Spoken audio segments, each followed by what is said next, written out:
আমরা বাইন্যান্সে চলে যাব। প্রথমে বাইন্যান্সে চলে যাব। বাইন্যান্সে যাওয়ার পরে আমরা থ্রি ডটে ক্লিক করব।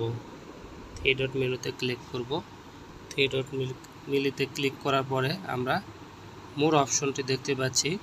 এই মোর অপশনে আমরা ক্লিক করব। মোর অপশনে চলে যাওয়ার পরে আমরা একটু নিচে চলে যাব। এখানে অনেকগুলো অপশন আছে, তার মধ্যে নিচে যাব। নিচে যা দেখব আমরা সাপোর্ট আর কাস্টমার সার্ভিস। আমরা প্রথমে কাস্টমার সার্ভিসে ক্লিক করব। কাস্টমার সার্ভিসে ক্লিক করার পরে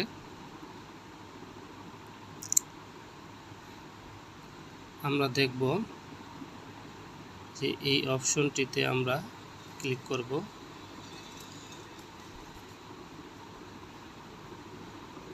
এখানে একটি অপশন আছে, এই অপশনে ক্লিক করব।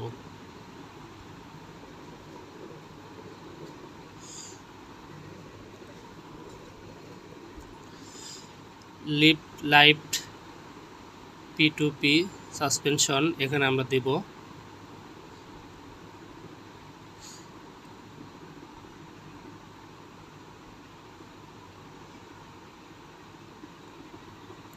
একটু সময় নিচ্ছে।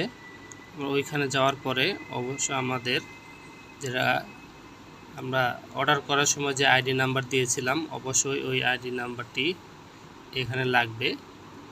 আর আমরা যদি টাকা পাঠাতে যেগুলো স্ক্রিনশট রাখছিলাম, ওই স্ক্রিনশটগুলো এখানে দিতে হবে।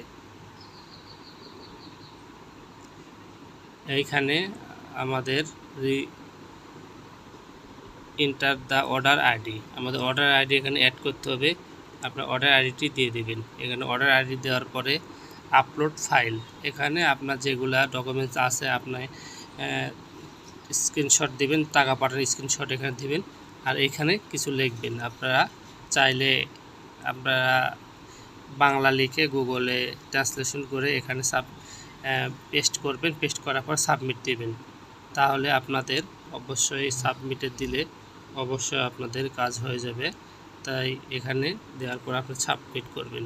আমি এভাবে পেয়েছি, দেখেন আমি আমার টাকা পেয়েছি। ওখানে আমি জিমেইলে দেখিয়ে দিচ্ছি। আপনারা এভাবেই আপনারা ইয়ে করবেন। দেখেন বাইন্যান্স B2B, দেখেন আমি রিকভারি করে আমাকে ডলারটি দিয়ে দিয়েছে। অনেক দিন পরে আমি 4.16 USD পেয়েছি। তারা আমাকে দেয় নাই, কিন্তু এবার আমাকে দিয়ে দিয়েছে। তো অবশ্যই আপনারা এভাবেই কমপ্লেন করে আপনার ডলারটি আপনি নিতে পারেন। ধন্যবাদ যারা পাশে ছিলেন, এবং ভিডিওটি ভালো লাগলে অবশ্যই সাবস্ক্রাইব করে দেবেন।